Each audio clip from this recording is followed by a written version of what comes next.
There's no magic cure for loose skin or cellulite, but natural remedies like this Cellulite-Busting Balm can go a long way in supporting skin health.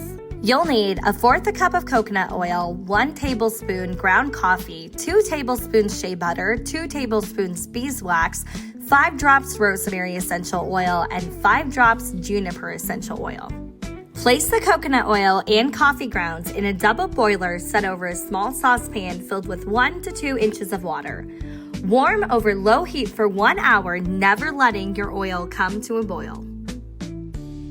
At this point, your oil should have a dark color.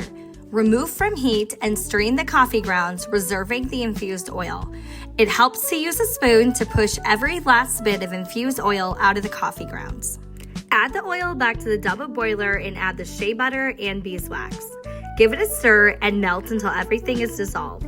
Remove from heat, let the mixture sit until it's room temperature, and then stir in your rosemary and juniper essential oils.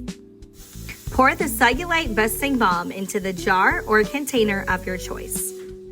Depending on your preference, let your balm harden into a soft balm or put it in the refrigerator for a harder balm. To use this remedy, warm a small bit of balm between your fingertips and massage into cellulite-prone areas. Enjoy!